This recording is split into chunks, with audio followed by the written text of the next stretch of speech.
What's going on, everyone? Welcome to episode 205 of Littleroot Lessons. I'm Ro, and I'm here joined by Jay, who is back from the dead. I'm back, baby. Let's go. I'm alive. We did it. We're here. I survived the Ravens losing and drinking a lot. So I'm happy to be back. Yeah, and then they just canceled the football season. I don't know why that happened. That's weird. There's Yeah, no Super Bowl this year. There's nothing else going on. I mean, it was nice. I came home today and I was very excited to get done with work. I got done with work very early today for reasons we won't get into. But I was like, oh, I don't have football to stress about tonight. And that's great. That's awesome. So yeah, you were able to just dive straight into Pokemon. And we did have two events this weekend. Melbourne Regionals in Australia and Knoxville Regionals in Knoxville, Tennessee. Yeah, we got Melbourne this weekend. Yeah. And then we got Knoxville. What accent was that even? I was trying to go with my Texan one, but I didn't have enough time to Not my even Southern close. one, and I just didn't have time to get into it. And Knoxville is a very weird word for Southern drawls. So yeah, I don't know what you were doing there. This is why. Hell yeah, brother! We had Knoxville this weekend. My accent is just drunken Northeastern, so I really can't do anything else. Yeah, me too. So obviously, yeah, it didn't work out here. So this is again one of the So this is week 4, I think. Is it week 3? It's we've been covering a lot of events straight. Lots of events recently. Yeah, and we still have another one coming up next weekend.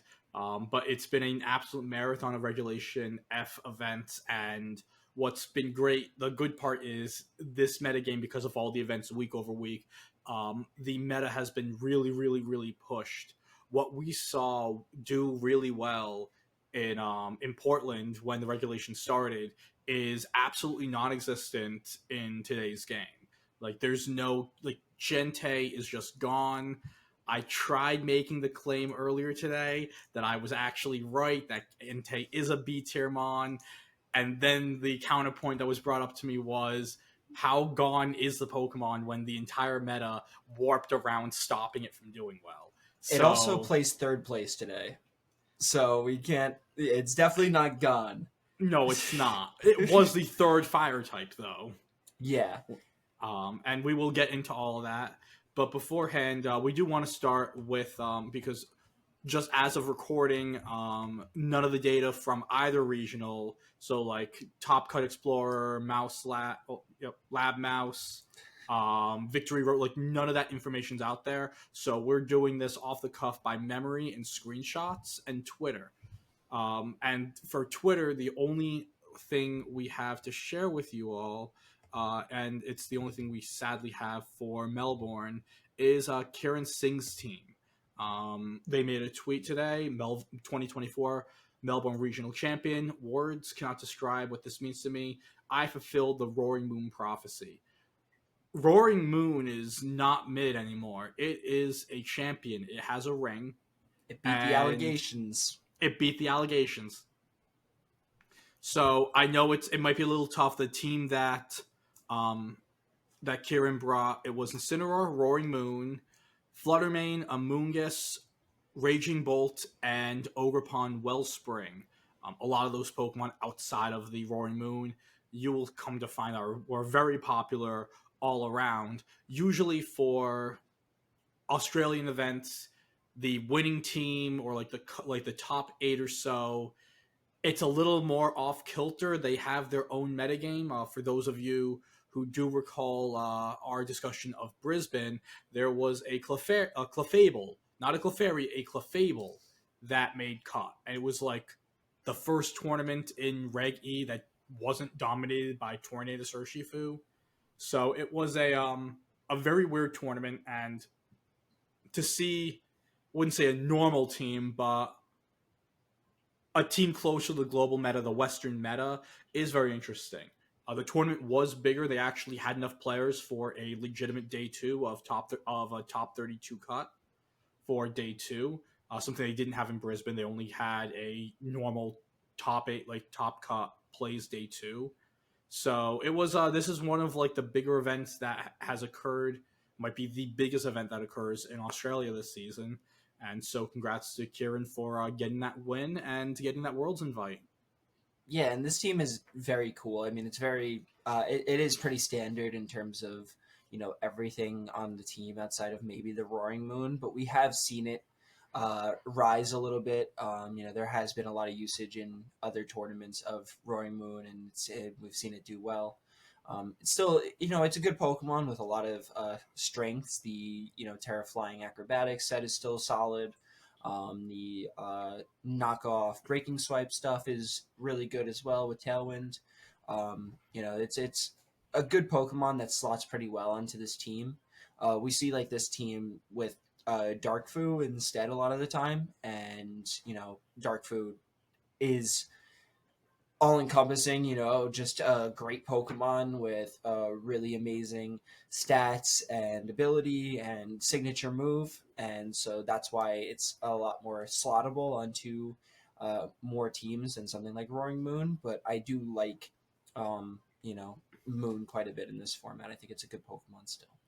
Yeah, and as we move over to the day one usage stats, you can also see like one of the things that it makes Roaring Moon a very interesting Pokemon is that like when you look at just what's popular day one, especially if you're running the Dragon Dance Terra Flying Acrobatics set, that you're threatening the Ogerpon, the Wellspring, number 2 overall.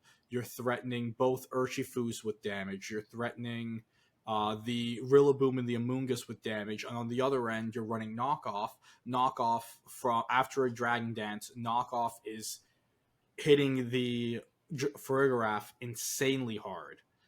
So it's very good in the sense of it also resists all of the Fire, Water, Grass damage output that you can see within the top 12. So just in general, it's a Pokemon that I think just has a great typing for the metagame right now and has great offensive output with that Dragon Dance set. Or again, it could also act as a damage mitigation set with the Tailwind. Yeah, But and I just wanted to mention because you didn't. We're moving over to Knoxville regionals on this one.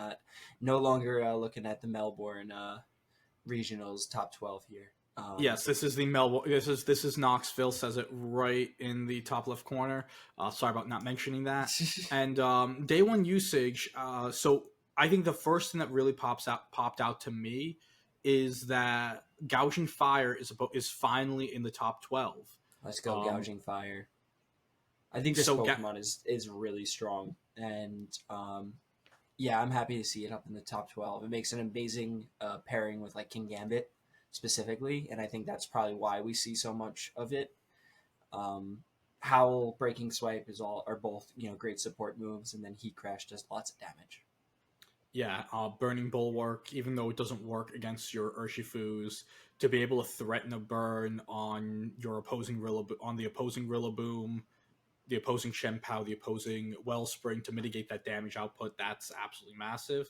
I have a lot of experience with Gouging Fire, not playing it, but playing against it, because if you are a member of New England VGC on February 4th, 2024, when we were recording, you are either a Blood Moon or Saluna player, or you are a Gouging Fire player. Those are the pretty much the only. And then you have Adrian Colding Light, who just plays 2-2-2 and wins every single tournament with it because he's been playing 2-2-2 for over a year, and comfort wins all. But yeah, it's like this has been a Pokemon that, especially like a lot of the Massachusetts players, have been using a lot. We've joked around the server that like Luca and now James Evans, they're like honorary like Massachusetts players because they brought the Gouging Fire team all the way. It's a really cool Pokemon. It's a really cool team archetype. It's one that I wasn't sure would be as legitimate. I wasn't as sold on Gouging Fire when we first saw like the new Paradox Pokemon and their stats. It was like I thought Iron Crown would be better overall, but it found its archetype and it is excelling in it, and it's great to see that it's at this point it's like very legitimate team comp. Yeah, and like the cool thing with gouging fire as opposed to Iron Crown is that there is a ton of physical attackers that can take advantage of Howl. Burning Bulwark is a really great counter into Fake Out Pokemon. It's great into Rillaboom. It doesn't work on Ivy Cudgel if I'm correct. Similarly, it doesn't work with a into Spiky Shield because it's Yeah. like a hammer move. But having the ability to burn Pokemon, a lot of these physical attackers and prevent yourself from being faked out and a large number of occasions is really, really strong. Fire Dragon is a great defensive and offensive typing, and it has, the moves to really do a lot with it. Heat Crash can really knock out a lot of Pokemon. Breaking Swipe, another great way to mitigate attack and allow your King Gambit to set up. And you can very easily get booster speed on this and be faster than the majority of the metagame, just like that. Another thing to just know is just tracking where Urshifus are at. Rapid Strike beat out Single Strike for day one usage by 1.5 points. The two of them being fifth and sixth, respectfully. So, in general, like if you're combining the two in usage, just Urshifu as a Pokemon is over half of the teams in the tournament had some sort of Urshifu on it, which is it just goes to show how insanely powerful this Pokemon is. When you have a Pokemon that can always crit and always hits through Protect, and you have it just has like great stabs in that. Yeah, it's always going to be used. It's always going to be good. Yeah, it's just one of the best offensive Pokemon in the format. Both forms have really shot up. Well, Single Strike specifically has shot up quite a bit in its usage, and I think with good reason. Ogre upon Wellspring has been a dominating force. Is a really great counter into the Rapid Strike Urshifu, but the Single Strike, that Terror Dark Wicked Blow, just does massive damage into close to 100% of the format. I mean, in the top 12 here, you're hitting all but two Pokemon. You're hitting all but two Pokemon for super effective damage with your Wicked Blow. I mean, neutral or super effective damage with your Wicked Blow, and your close combats do absurd amounts of damage into To the just other about two. everything here too. Yeah, no, it's one of those things like the Terror Dark Wicked Blow. If you think you can hit it, odds are like live it. Odds are you probably can't, and if you did live it, the Sucker Punch coming next turn is going to just clean you up anyways. Which is Um, also another big improvement over the Rapid Striker Shifu. The Sucker's so much base better than power Aqua Jet. difference is just ridiculous. Of course, with Aquajet, you get to click Aquajet whenever you want. There's no prerequisite for it to work, but that 30 base power difference is massive. It really is. And then again, like speaking of Sucker Punch, Chien-Pao coming back, a Pokemon that was not in the top 12 of Liverpool. It has made its return. A lot of the Chien-Pao teams I've noticed are, or at least some of the comps, are with the Gouging Fire because it does well against Pokemon. It's great getting these Howl boosts. One of the things, it's a tech that we really didn't see much this week. Um, it's something that has been brought up in my group. Hush actually did this with his Chien-Pao. Is instead of running Sucker Punch, he ran a Throat Chop. The Throat Chop is a tech where your Chien-Pao actually can do stuff into the Fergaraf and you can hit it super effectively or force it to Terra, which is something that when you were just running Sucker Punch, you really weren't. You had pretty much a useless move there. And you shut down the Hyper Voice on top of it too. So And it's not just the hyper voice on the Fergraph, it's the hyper voice on the Blood Moon, it's the parting shot from Incineroar. Incineroar. Like Throat Chop is, I don't, again, we don't have the data to see the move distribution yet, but I wouldn't be shocked if that's something that maybe by like EUIC, depending where the meta is at, it starts picking up. It might not need to pick up. One of the things that I did know that we noticed as well, once we get into the teams that made top 8, is that Blood Moon Ursaluna did not have a good weekend, and I think part of that is simply just everyone teching everything you can possibly tech into it. Seeing a Moongus in ninth place on day one is a key feature there. Your Blood Moon teams have a really bad Amoonguss matchup. You have to figure out the speed tier of your Blood Moon Ursaluna compared to the Amoonguss to try to gauge the type of mode that you want to play, whether you try to play outside of the Trick Room or in the Trick Room to get your Blood Moon position to just one-shot the Amoonguss with a Terra Normal Moon Blast. I mean, Blood Moon, not Moon Blast. But yeah, it's one of those things where when over a fifth of the teams are bringing that Pokemon, it makes it really difficult to use that archetype. Yeah, it's just a great anti-trick room mode. We did see Amoonguss struggle throughout a lot of top eight. In one of the top eight matchups, just having a lot of grass types in the format, like Ogerpon and Rillaboom being so prominent, and Terra Grass also being something that's been seen a lot more. As well, it doesn't really have a lot of redirection, and the spore potential is not great, but the as a counter to the Frigoraph Trick Room that we've seen win multiple regionals in a row now, definitely a really solid Pokemon. Yeah, and even going further, one of the key counters to Amoonguss as well that you didn't mention that we see in the day two, Goldango finds a way in every format. Because it's It Golden starts Goat, out, man. it's like this is the format. Goldango's dead, and then it just a month or two goes by, count your coins, build up some interest, and Click make it day rain, two, baby. baby, 14.3%, tied with Chimpao, and Goldango is able Goldango is just flat out able to sit in front of Amoonguss, and Amoonguss cannot do diddly to it. You can't spore it. The pollen puff does absolutely nothing into it damage wise. You can't even rage powder because they're going to set a nasty plot up in front of you and then click make it rain, which just ignores the redirection anyways. So as the Amoonguss becomes popular, which it did increase usage from day one to day two, went from 20% to 26%. The Goldango is also going to see use. Steel type damage in general, there's not a lot of it, and a lot of these Pokemon, just going through them, Raging Bolt loves going Terra Fairy, Gouging Fire loves going Terra Fairy. Same Flutter pretty much always goes Terra Fairy. Farigiraf loves going Terra Fairy.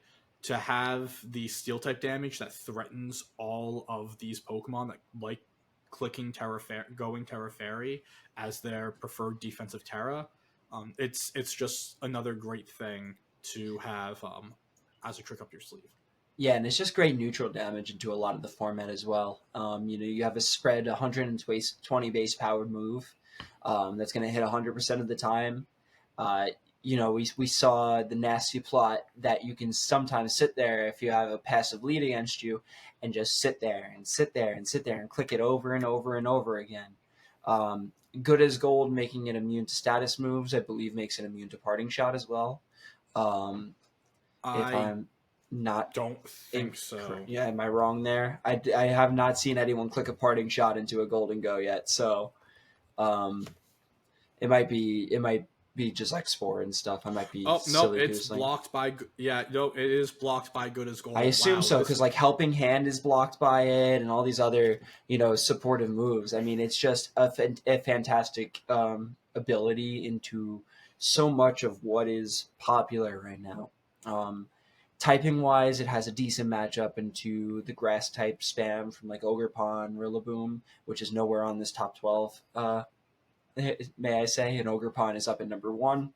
Yes, actually, that is something. Our two favorite girlfriends, they switched place. Flutter was cool with letting Ogerpon take the number 1 spot. Historians will say that they were roommates. 2/3 of the teams having Wellspring Ogerpon, and this is I love this Pokemon. You can do so much with it. It can hit really hard and be super bulky. It can be bulky and be fast. It can be fast and hit hard. It can only do 2 of the 3 things. It can't do all 3 at the same time. But the fact that you have a Pokemon that can be like, okay, I need a support mon that even in like if it's the fast and bulky version, which is my preferred version, just even like having just the mask boost and the Terra itself, and the fact that it's a perfectly accurate 100 base power move in Ivy Cudgel that will have a 30% chance of critting. Sometimes you really don't even care about like, oh, I don't do as much damage. You're still doing enough damage. Yeah, but like you also can do all three things at the same time. Like you can be bulky by Terra Watering and getting your special defense up and just being a great neutral defensive typing. You can be fast and hit hard. And also, like you said, that mask boost and that Terra boost is a lot. It does a lot, and It it has is. great supportive tools. You know, I I think that this Pokemon is, rightfully up top, and that's why we also see the extreme fall of the Rapid Strike Urshifu here in day two. I believe there was only four total that made day Yep, two, count them. which is One, two, three, four. There we go. We can count which is boys. insanity altogether from where we started at the format at the past couple of weeks. What we've seen, just the Rapid Strike continuing to win, and now it's nowhere near the top 12 more than likely. And the funny part about the Ogerpon is that 2/3 of the teams have the Ogerpon Wellspring. The other third of the teams probably have some form of other Ogerpon as well on their team, whether it be the Heartflame, the Quarterstone, or the Teal Mask. Yeah, like Teal Mask, we didn't see it really this weekend, but in previous weekends, the Cornerstone was on like some Trick Room variants. Of course, we've seen the Teal Mask Ogerpon, specifically the Covert Cloak set, as the ultimate Incineroar counter. I learned that the hard way in a USPA match I played in. I just reading's difficult, and I didn't like the words Covert Cloak didn't work in my brain, and so I let Incin into it, and it went as bad as you can imagine. Then it gets its Defiant boost, and then it can Terra, and it can get its Speed boost, and then it can click Oh, Superpower. yeah, it was. So what ended up happening with that match was I led because I was thinking, okay, I can just do Incin, Farig, fake out Trick Room, like we ball, and then all of a sudden I have a +1/+1 Ogerpon in front of me that can't be flinched, and my giraffe's dead, and Yeah, just bad, not good whatsoever. not at all. And yeah, so I just think that the Ogerpons altogether are just such good Pokemon. I mean, the Wellspring is. I think it has the best overall typing into the metagame. The ability to boost your special defense when there's 61% Flutter Mane running around is fantastic. You're able to hit into Incineroar. You're able to hit into the Landorus. You really don't worry about a Mungus unless you're terraing, and it's just all around a great Pokemon. It's something that we see on the Gouging Fire King Gambit teams, something you just see everywhere, Yeah, obviously, with it up at number one it's a more here. splashable Pokemon than Fluttermane and Incineroar, which is weird to say. Incineroar, Insane to say. yeah, it's actually like if you told me that, I wouldn't have believed you. Yeah, Instant has Um, the same usage as Urshifu single yes, strike Urshifu here. Single Strike, because again, this is November 2020, and we're playing Series 7, where we have Urshifu Single Strike, we have the the Glamora is not here, but we have an Urshifu Single Strike. We have a Genie that plays speed, and we have a Poison Rock type that likes clicking Power or Meteor Beam. Mm. Which, yeah, I actually I with miss Nihiligo. I do too. But the thing is, I think the Glamora is just better. I more I than love. anything miss Celesteela. I miss clicking Power and Meteor Beam with that Pokemon. I actually I miss Celesteela a lot. I think at the same time, I think Celesteela with Terra. I think it's a Oh, very good like oh. balancing the game. Oh my gosh, Celesteela in this format would absolutely take names. I'm It sorry, would. there is no answers. And the other thing that because that's the thing I was thinking, like, okay, Raging Bolt should be able to do it. It has a subpar special defense. Raging Bolt can hit really, really hard with like a Thunderbolt or Thunderclap, but then you just Terra out of it, and like, what are you doing? So yeah, no, I'm just we're going to like not let that get any more into the atmosphere. If they give us the Ultra Beast, they better give us my Tapu Fini. You mentioned They Landorus, need and to. Landorus is a Pokemon that was gaining popularity at the end of Regulation E, at the early stages of Regulation F, whether it was Portland Regional or even earlier on in the grassroots tournaments that were held before like we finally started getting our official Regulation F events. Everyone thought like this was like the king of Reg F, and then it just died to all of the prio spam, and we really weren't seeing it. And to see it pop up again in sixth place, I feel like it's found its spot back in. This might Absolutely. be this might be a trend that you will see, and maybe it's because again we've had so many regionals back to back to back to back to back. We're going to have again. We have another one in Europe next week, and then that I believe that's our last event until like either EUIC or Orlando. We're going to have about 3 or 4 weeks where things will at least settle down. But in this time, there's so many amazing teams and there's so many amazing archetypes, and it's just going to turn into what is the current flavor of the week, and things are going to cycle through. Like even in regulation, in Reg C, where everything started Palance, and then by May, Palance was struggling. We had the New Balance teams. We had the Garchomp Talonflame, Goldango Hyper Offense teams, and all this other stuff. And then by the time we hit NAIC, yeah, Palaf and Balance is kind of like Palance is kind of good again because it just went in a cycle. Like this is Landorus with that cycle. With Goldango becoming more popular and Gouging Fire becoming more popular, Landorus being able to threaten both of those Pokemon with super effective Earth powers is really great. Raging Bolt keeps on climbing up in usage. This Pokemon is probably as good as we all thought it was. And again, it's a Pokemon that is Force of Terra in front of this Landorus. And so with these Pokemon that are becoming more popular, becoming almost staples of the format, being weak to Landorus and being having to Terra in front of the Lando in order to get around things, it's good. On the other Yeah, side of it, it also might change the way that people play Ogre Pawns. I think that in a Landorus format, playing a fast Ogre Pawn that outspeeds Landorus is, and again, like outspeeds Chiyu through that, is important because that faster Ogre Pawn is going to let your Raging Bolt or your Goldango be able to sit safely in front of the Landorus because the partner Ogre Pawn's threatening it.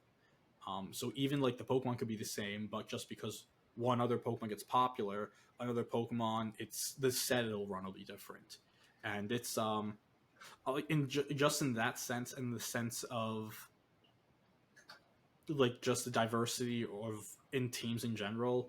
I don't know about you. This is the most fun I've had playing like Pokemon in Scarlet and Violet. I really don't play that much anymore. Honestly, I don't You're find doing it your all that. draft leagues.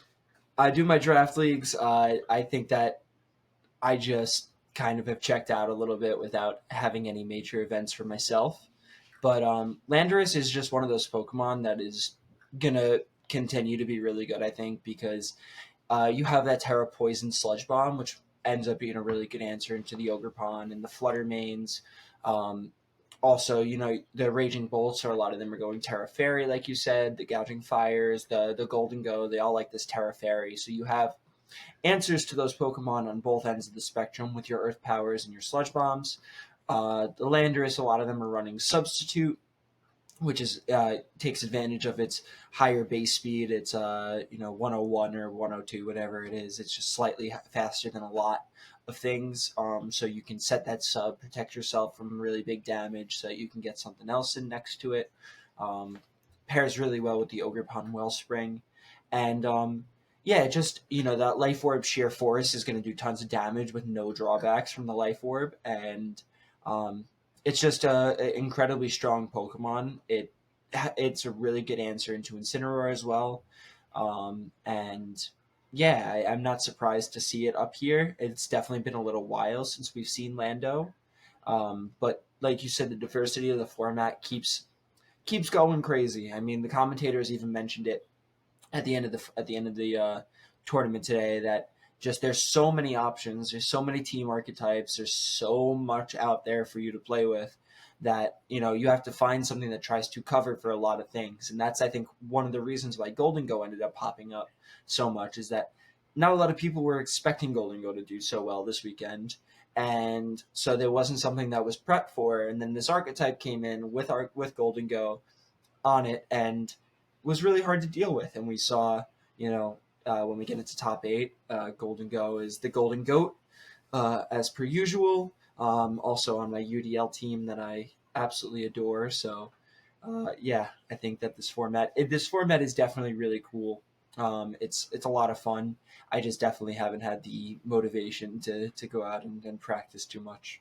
Just going to say, you're always invited to just crash my couch and just go to like events with me.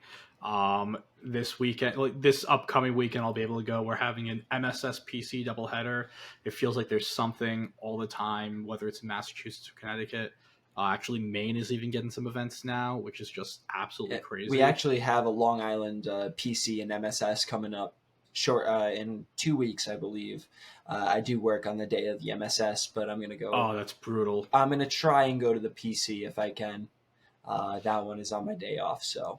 Yeah, and maybe you can take one of these great teams that did super, super well in Knoxville. Wow, that amazing transition. I should get paid for that. Fantastic. I should get paid for that. Congratulations, Toler Webb, 2012 Seniors World Champion, now 2024 Knoxville Regional Champion, of stamping his ticket to the World Championships. Maybe going and winning a World Championship and joining,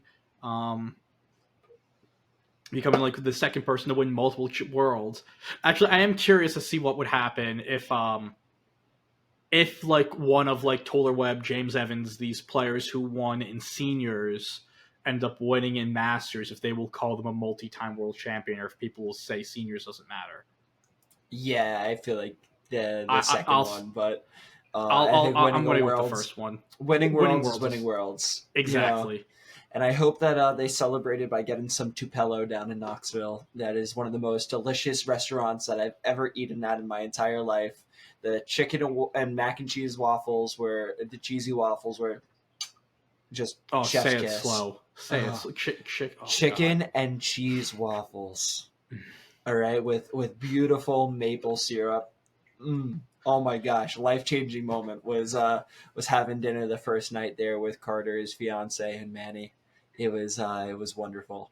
But I would commit crimes for some good chicken and waffles, something that you cannot get up in southern New England. To the surprise of no one, is good chicken and waffles. Yeah, no surprises here. Tennessee chicken and waffles changed my life, and I would have booked a trip back to Knoxville if other people were maybe going, but I don't think that's just for the chicken and waffles. Yeah. So let's get off the food and let's get on to the teams. Toler ran a Tailwind team with a balance component to it. The Goldango, which we mentioned before, the Golden Goat, Tornadus, Raging Bolt, Incineroar, Urshifu, Single Strike, and Ogerpon Wellspring. This is one of the only two teams in the top 8 that doesn't have a Flutter main, which is something interesting to note. It is the Setup Nasty Plot Goldango, the Rain Dance on... I believe it is Rain Dance on the Torn. Okay, there we go. The Rain Dance on the Torn helps support not only the Goldango defensively, but the Ogerpon offensively. It is... just in general, very, very solid team. While you do have the speed control with Tornadus, the Tailwind to go at a hyper offense pace, like get the Tailwind up, get a Nasty Plot up, and do Goldango things, or with the Tailwind plus Urshifu Single Strike, Speed Control plus Single Strike Urshifu has always been good in VGC when we've had it. and so it continues to clearly be the same thing in 2024. But there is also like a balance component to this team, having the water, fire, grass, and then the steel and 2/3 of your fairy type of your fantasy core with the Goldango and the Raging Bolt, and like you can do like Goldango, Raging Bolt, Incin, and Water Pawn, play a more defensive positiony game, get your Goldango in a position to get a nasty plot or two up and just sweep with it. And each of So those Pokemon's Terra types complete that fantasy core as well. They're each fairy type Terras, so they can, yes, Terra away from their weaknesses and go into that. yeah, and then I believe one of the other things is the Incineroar and Toler's team. It was Terra Grass as well. So what you were saying earlier with Amoonguss being sort of like shut down, Toler would be able to have Goldango and go Terra Grass on the Incineroar and have that in front of an Amoonguss, and now the Amoonguss really can't do much. Yeah, And we saw that in his top 8 match against Avery's team. They just had no answers for the Goldango setup. And again, Goldango it's ended up at like +4 and click and make it rains. Yeah, it's it was not fun. KOing everything. And I think that is another thing, just showing how quickly the meta changes. Jumping to Avery's team, Avery ran the same 6 that the Spanish players, Alex Gomez and Eric Rios, ran last week in their regional, and they were the 2 who were knocked out of. They were DQ'd from Liverpool, and we didn't really get to see this 6 against. I'm not saying that the opponents they faced in day 1 of Swiss were not high level players, but day 2 play is completely different from day 1 play in terms of just the general like round by round caliber of player. You're going up against someone really good first thing in the morning, and you're going to continue going against people who have a lot of talent until you're either knocked out or you're the last one standing. And this was a team, Avery's team, was built specifically to counter the metagame of the Wolf 6 that did end up winning Liverpool last week, and the Tinglu, Amoonguss, Porygon 2 is also really, really good against all of the Frugraph Blood Moon teams. So Avery bringing this, again, expecting the metagame to be relatively the same in that sense, those being 2 big teams. But one Pokemon that this team doesn't have an answer into is Goldango, as Toler said in one of his post game. I think it was his top 8 post game. Was that this 6 does not have a Goldango matchup, but when the team was built a week ago, no one was playing Goldango, so you really need to think of the Goldango matchup. So within 1 week, people have already developed. So okay, this is the tech to beat this team, and it went all the way to the top. So I do love it's the now Como on Avery's team as well. Yeah. Shout out Como. But yeah, it's just, again, showing like how quickly things are changing this metagame and how people are adapting. Another team, like second place, James Evans. We brought up the Gouging Fire King Gambit duo. It is one, again, these are 2 of the best friends in the game. And you have the Fluttermane to complete the fantasy trio.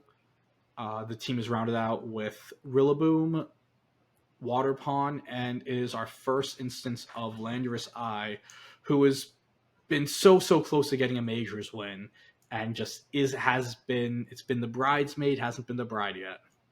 And James's Rillaboom set was something that was really interesting here. It's not like your standard AV set. It was actually running Taunt and Protect on it. Yeah. And I believe it was Terra Grass as well. It was, yeah. So it's like Fake Out, Grassy Glide, or I think it might have been Fake Out, Grassy Glide, Wood Hammer, and Taunt. So you slotted that Taunt onto the slot, which was actually pretty impactful in the first game of finals, where Toler switched in their Tornadus to try to get away from an Earth Power on their Incineroar, and actually ended up getting taunted because of it. Toler still went on to win the match, but it made it a lot more difficult because he didn't get his speed control as early as he wanted. And I thought that was a really cool adaptation on this team. I believe the AV might be on No, the King Gambit was also the Swords Dance set, so I don't think there was an AV on this team at all, I which is a little don't. interesting. Yeah, because usually with this team, you are used to seeing the Terra Fairy AV King Gambit with Kowtow Cleave, Ironhead, Sucker, and Low Kick. But yeah, James's didn't have the Assault Vest there. Um, Again, super powerful team. Being able to howl to boost up your Ogerpon, your Rillaboom, your King Gambit, it's really great. If people don't have that fighting coverage or steel coverage to try to hit King Gambit, whether it's with in Terra or out of Terra, Gambit plus Gouging Fire alone have enough bulk and damage mitigation to just sit there, boost themselves up, and just start picking your Pokemon off one by one by one. It is a really um, powerful duo.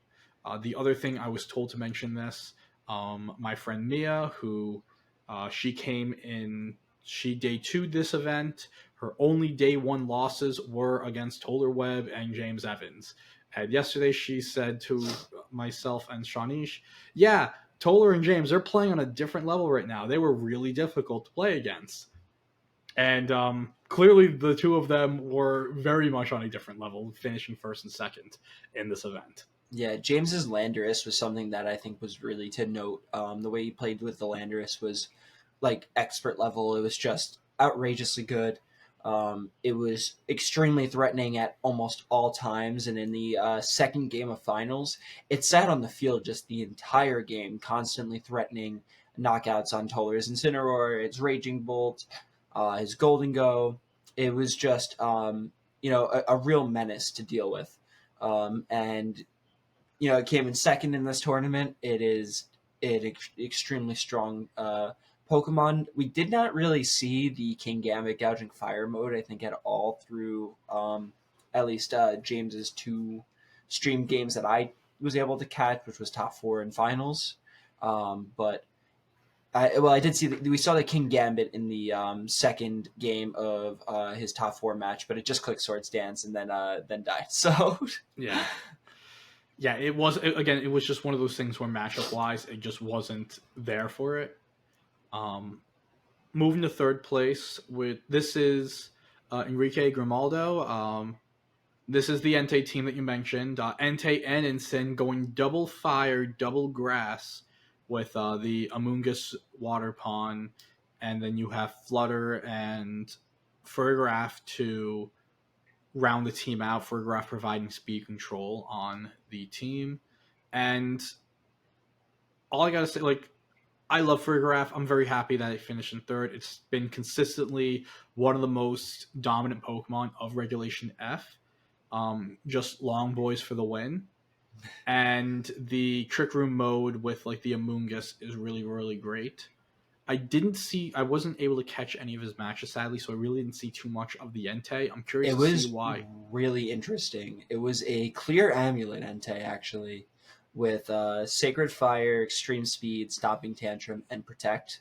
Um, Enrique in the top 4 match that he played against James Evans, um, honestly, just I think that where a lot of Enrique's game plans went to, ended up with him losing was that he committed that Terra a lot on in both games onto that Ogre Pond water, which into James's team with the Landorus and the Rillaboom specific and the Ogre Pond as well. It really ended up being a little bit detrimental in the long run. And I think that, protecting something like the Entei, which was pretty key into a lot of those Pokemon from taking those super effective hits, would have ended with, a closer game or better result.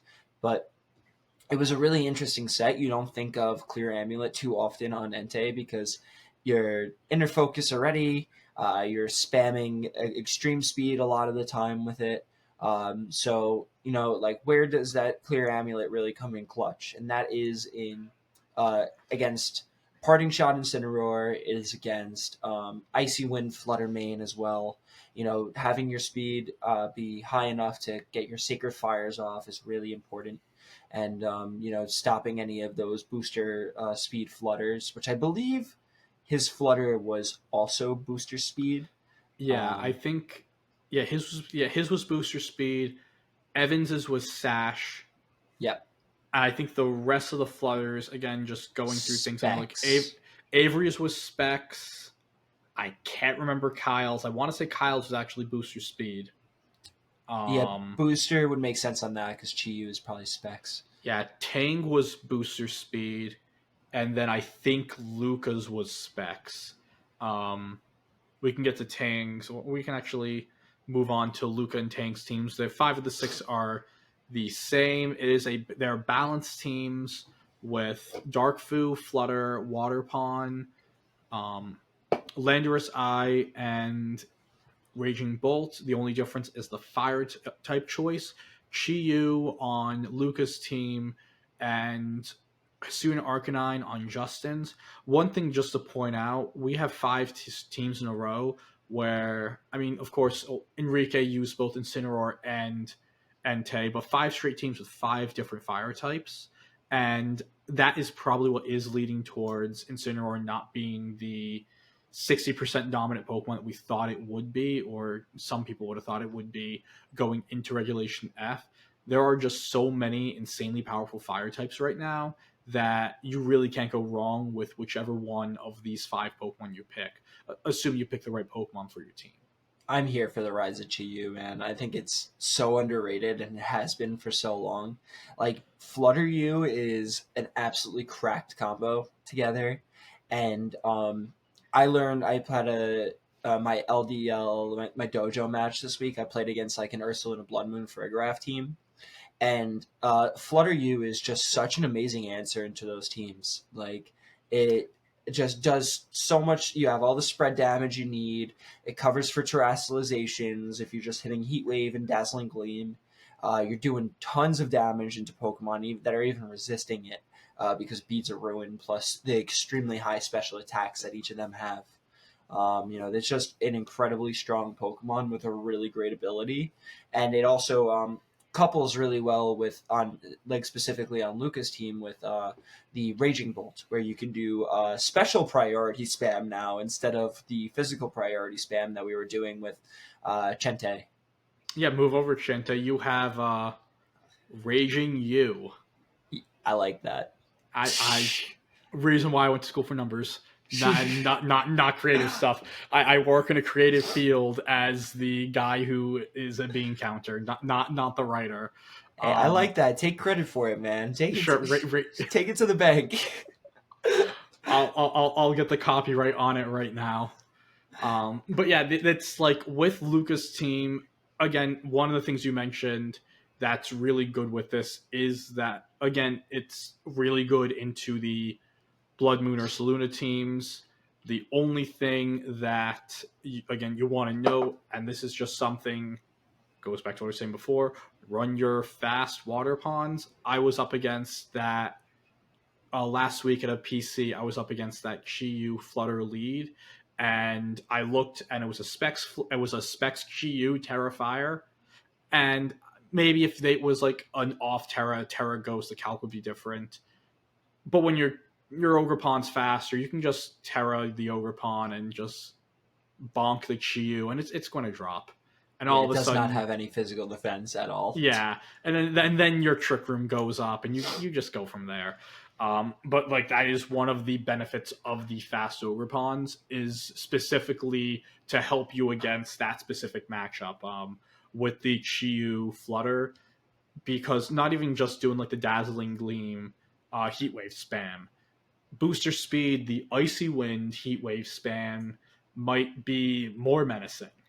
The Icy Wind Heat Wave does better into these faster Ogerpons. And to be able to do that because you're now lowering the speed, getting your Icy Wind off, you're truly forcing the Terra, because they can't play fast and loose and say, you're not going to Terra, so I'm not going to Terra, and I'm just going to go and hit you. It's a really menacing duo from Regulation C from almost a year ago that is back and still doing very, very well. One of the interesting things to note on Justin's Fluttermane is that he used Taunt Fluttermane. Mm-hmm. And going with James Evans, again, trying to stop the Furgraph teams. One of the best ways to stop Furgraph is fast-ish taunt, and a taunt from your Fluttermane or a taunt from Rillaboom, which I know isn't a fast Pokemon, but still it's faster than most Furgraphs. That in itself, it's an extra tech that you can keep in your back pocket for that specific matchup that can honestly win that matchup if you get it positioned properly. Yeah, non-priority taunt, very good into Farigiraf. It just really shuts down its modes. And I mean, that was one of the things I think why we saw so much Farigiraf do so well is because a lot of the taunters were the prankster taunters on like the Tornadus or the Whimsicott. But now people are starting to tack on taunt into these random places on Pokemon that aren't priority Pokemon. Farigiraf really struggles to deal with that. And then it stops the entire game mode of, okay, we can get Trick Room up and then let our Blood Moon or Saluna or whatever strong Trick Room sweeper we have really go in and do tons of damage. The big thing, too, with these two fire types, with Luca and Justin's teams, is that they do love missing their moves. Justin complained that he lost his top 8 match because Arcanine was blind on Twitter, and and I know personally I've been using Chi-Yu in my draft league as well. I've missed a plethora of heat waves and overheats and whatever, and it does really stink when you miss those moves. But the damage and power you get from both of them is really, really strong. Arcanine has that Intimidate ability. Of course, is going to bring some credence to, bringing it. It's, trying to resurge after its, 6 straight wins and then fall off from the universe. Unfortunately, wasn't able to hit its Rock Slides or Head Smashes this time around, though. So one of the other interesting techs with this Pokemon Fiona ran this on her Hisuian Arcanine, and it was Rock Blast over the Head Smash, especially because it's not perfectly accurate. It's 90% accurate, but it's more accurate than the Head Smash. Head Smash has the same accuracy as Hydro Miss, and people call it Hydro Miss for a reason. So Head Smash doesn't get the same exact sort of reputation, but again, it's going to miss more than you would like it to, and so Rock Blast is not only a slightly more accurate version, but it's really, really good into Chi-Yu or any of these Sash Pokemon, where you just need the 2 to 3 hits to break the Sash and then get the rest of the damage done. And so that was just, while not in the top 8, that was just another change on the Pokemon compared to how we've seen it ran in earlier metagames. People really weren't doing Rock Blast, Hisuian Arcanine in Regulation E or Regulation D. Yeah, so the other thing with the Head Smash too is that when you actually do hit your move, you're gonna take 50% of whatever damage you just dealt, and when that's 100% of the HP bar, it's gonna be a lot of damage. So yeah, and you are going to do 100% of the HP bar a lot of the time. Even into resisted hits, you're probably still taking out most of that. Yeah. So speaking strong. Of teams that hit hard, just insanely hard, Kyle Livinghouse. So back in Series 7 of Sword and Shield, we had the Nut Trio. This is the Gut Trio. It's the Glimmora, Urshifu, Tornadus. And it's the same exact idea, but just 2 of the Pokemon are different. It's a different looking genie, and it's a different looking special attacking rock. Throw in the Fluttermane Chi-Yu combo and the Ultimate Glue Pokemon in the Wellspring Ogerpon. This team will figure out which weak spot of your team it's best to hit you with, and it's going to hit you faster than you possibly could even imagine. Yeah, and I don't think the toxic debris on the Glimmora is all that crucial here. I mean, this team is extremely, extremely hyper offensive. I think that the Glimmora here is, we've seen it a lot in the Dozo teams to set up the toxic debris. It does help a lot with the Sash Pokemon and such. Yeah. But you're clicking Meteor Beam and trying to do massive amounts of damage. Just going through, getting your special attack raised, and then going crazy from there. And Glamora is probably the best Pokemon for doing that at this point in time, and I think it works. It makes a lot of sense here, as defensively it does help out with some of the things that maybe the like the Chi-Yu, the Fluttermane might struggle with, and offensively it's just an absolute menace. That Meteor Beam is no joke. Yeah, Meteor Beam is taking out like every non AV with some special bulk Incineroar. It's taking those out. We were just talking about all the different fire types, that each team has its own special fire type that does its perfect thing for that archetype. Well, Glamora doesn't care about your fire type at all. It's just going to turn it into ashes.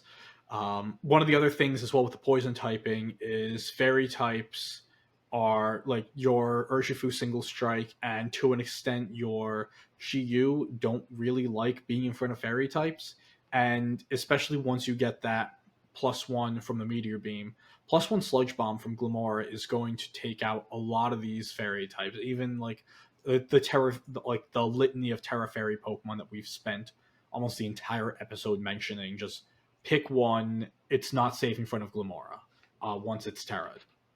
Yeah, and I feel like the Chi-Yu pairing makes a lot of sense here, not only because of the Beads of Ruin, but Glamora struggles to hit the skill types.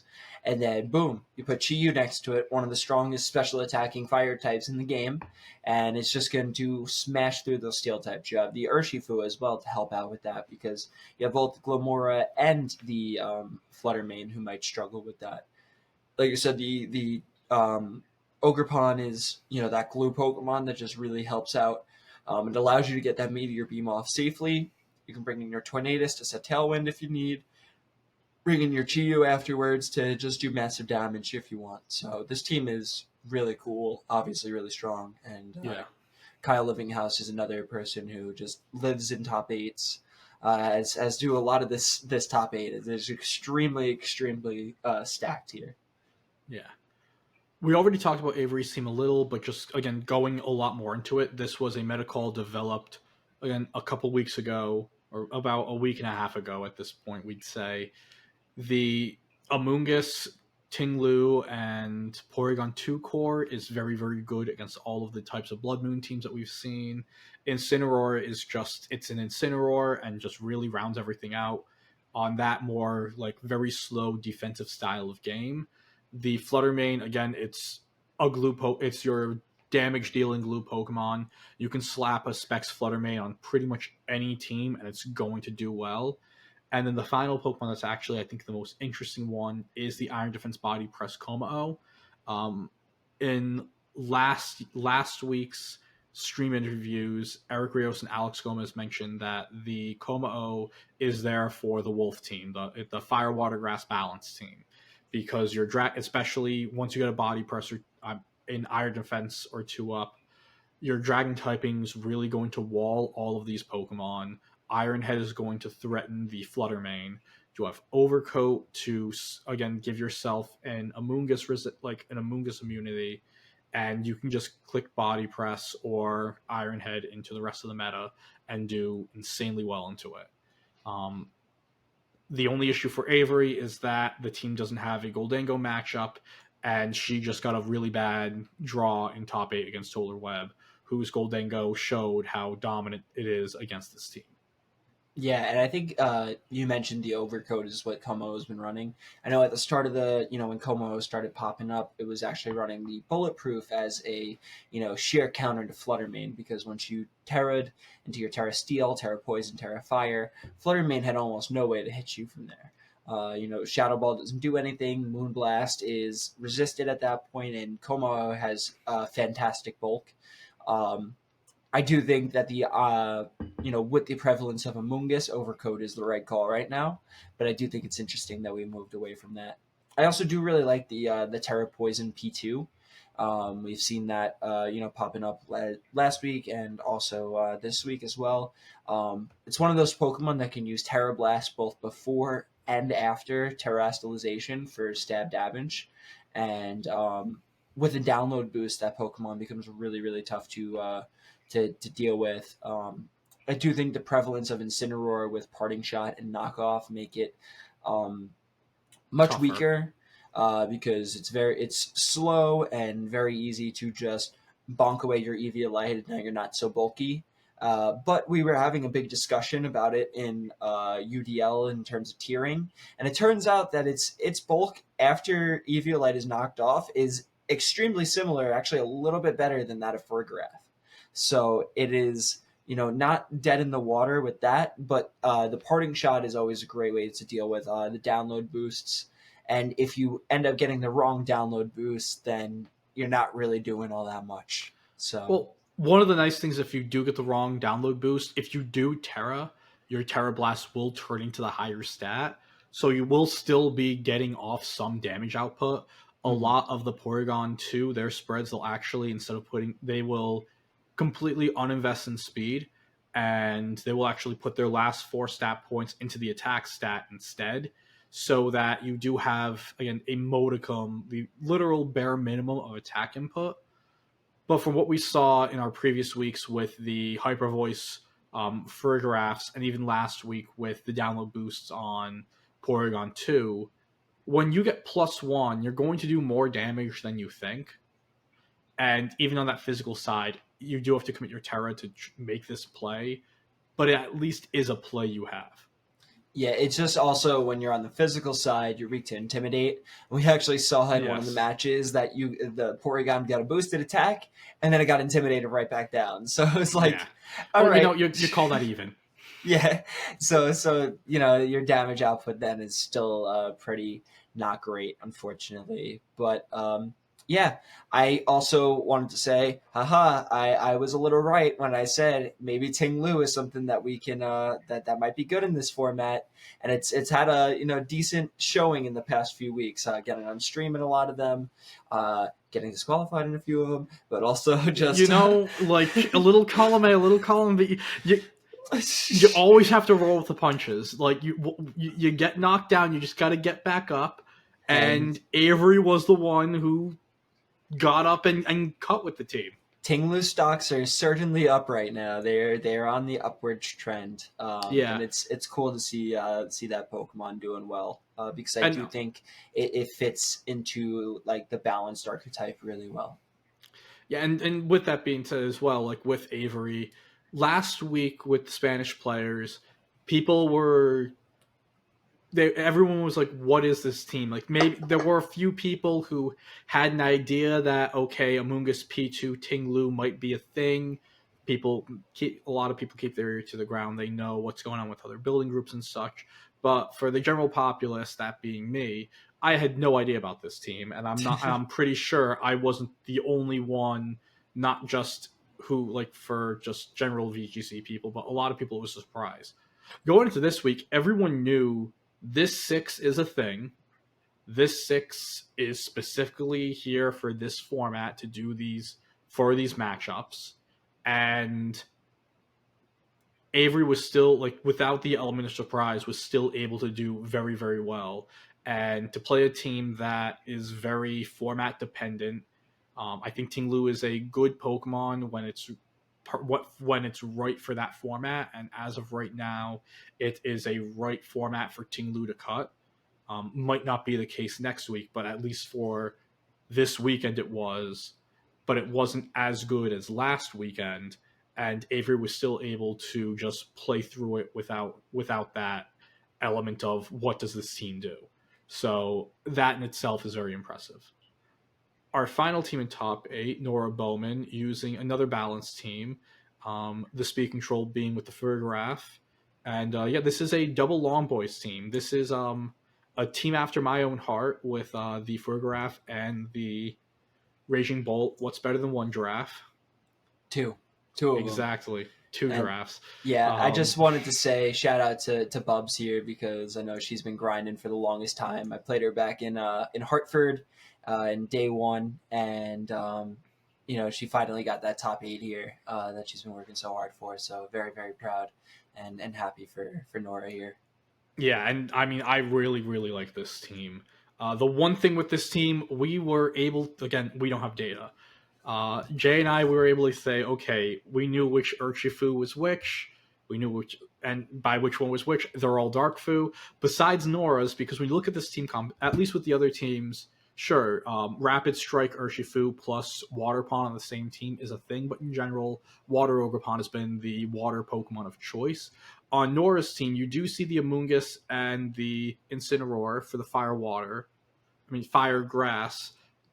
It could make a lot of sense for Urshifu Rapid Strike to be here as your water type, which again also matches sort of like the Fire, Water, Grass, Fergraph teams that Wolf was using, and our winner from last week's Liverpool also used it as well. But it could also be the Dark Fu, because Dark Fu just had a better representation. It's just a better matchup spread across the board. So we aren't sure. What we do know is that this is a very good team. You're able to position yourself well. You're able to click Trick Room in front of your generally faster teams or in front of your Tailwind teams. Like Nora can click Trick Room in front of Lucas' team or Justin's team, teams that have no direct or even set speed control, but their Pokemon lean just generally faster, so Nora can go there. Raging Bolt is just, again, a great defensive glue Pokemon. One of the things that we didn't mention with the Raging Bolts is that pretty much all of them are Assault Vest Raging Bolt with Snarl, and I believe a lot of them have also adopted the Electro Web that we were seeing as well. Not Toler's, but a lot of the other ones. Yeah, not Toler. Yeah, Toler's was Thunderbolt. Thunderbolt, Thunderclap, Draco Meteor, and Snarl. Yes, but we did see some of the ones where they were Electro Web instead of the Thunderbolt. In general, just a really, really great team, specifically for this format. And I'm just a sucker for any team with a Vergraph on it, so I'm just going to really like it. So congratulations against Nora, and congratulations to everyone in the top 8 of Knoxville regionals. Now, I know there's one other team that we do have to talk about, because I feel like this was the team of the day. It was the 9th place team. That was Len, right? Yep, Len Duel. Yeah. And let's throw this open, and I'm going to, if I show you this picture, this is Series 3. The only person actually, who can no, run this is this Len. Is Series 2. This is literally, go back in the time machine a year ago, and this is, hey, here's my sand team, and I just got the funny penguin, so I'm going to throw that on there. Yeah, shout out to Lentar as per usual. Len always is going to keep running the T-Tar Garchomp stuff for life, just about. And unfortunately, just bubbled the cut here. You have Life Orb. I don't think that's actually Life Orb. So this is so they said so. This was a commonality of the stream, and it's something that I could be wrong, but I think I noticed it more this stream than any other. The graphics were almost never right in the Toler final. had 2 Incineroars. Toler had that's the real reason why Toler won, and one of his Incineroars knew Wicked Blow, just disgusting. Ridiculous. Yeah, this looks like it would either be Scarf or Specs on the Golden Go. It was Specs on the Golden Go. The other thing that, again, I'm not sure. I'm not sure if it's actually Terra Flying Iron Bundle or not. Huh. Because most are either Terra Ghost or Terra Grass for defensive reasons. And I've seen, Terra Ice. I don't know what Iron Bundle would get out of being Terra Flying. Resistance to close combat. But you also get that from Ghost. True. You're just immune. Yeah. That's the only thing I can think of here, though. Yeah, because it's also the only thing I can think of, because it is Earthquake Garchomp, so actually it could be Terra Flying. Yeah. So we talked it through. Yeah, you got a little Quake mode going on there. Yeah, but again, that's the only thing I can think of. This team, there's nothing more classic in VGC than playing a team that sets weather and then you just click Rock Slide until your opponent wants to quit. Yeah, and especially when you're pairing it with Sandville's substitute Garchomp. This is disgusting. This is so he pulled up. He talked about this in an interview before his match, and it was a graph that showed like the win probabilities of Sandvale. It was like back when weather, like for permanent weather, how Sandvale Garchomp beat paralyzed Cresselia because of just the war of attrition of Sandvale's substitute and lefties just chipping away at and like the Sands chipping away at the Cresselia. So this is like Len is a VGC vet, a VGC lifer, and it's really great to see a player who, in the grand scheme of things, has moved more so towards the casting side more than anything. Come out and play, in my opinion, play very like not going to take away from any of our top 8 players, but Len played just as well as all 8 of those players this weekend, and it probably had to play harder than a lot of them because he's using these Pokemon that are not very good anymore. I mean, when's the last time you've seen a Lycanroc, Bundle, Corviknight, Tyranitar, or Garchomp in this format? This time last year. Yeah, just about like. Actually, I think this 6 might be like 5 of the 6 that Shawnee and Mia took to NAIC last year. Because I know that they, unless I'm like completely wrong, I know they took Sand. So I think this is like pretty close to what it was. I know they had the Lycanroc, T-Tar, Garchomp. I can't remember anything else that I think they had the bundle. Even seeing bundle here, one of the things that just is we're going to talk about in terms of just obtaining your Pokemon. Bundle's the first Future Paradox Pokemon we've seen. Every other every team had a Paradox Pokemon on them in the top 8, and they were all past Paradox Pokemon. And that does come into like none of the it's gotten to the point where I feel like all of the Future Mons have just been completely outclassed in some way, shape, or form, which kind of sucks if you got Violet because Bundle had its time in the sun. Iron Hands was a dominant Pokemon up until Regulation F. And now these are 2 Pokemon that really aren't used as much, and the past Paradox Pokemon are just everywhere. Yeah, and unfortunately, if you have Violet and you're not made of money like our good friend Daddy Robux over here, I do not have Scarlet. You have to buy the other game in order to, and you have to have a separate name or something. And yeah, a whole lot of other disqualifications happened this week because of things like that. So yeah, and just again, like going through it, like I'll use an example. I know I don't have both versions of the game. I'm not going to buy both versions of the game. I have a wedding to pay for. Those are expensive. And one of the things is talk with my team building group.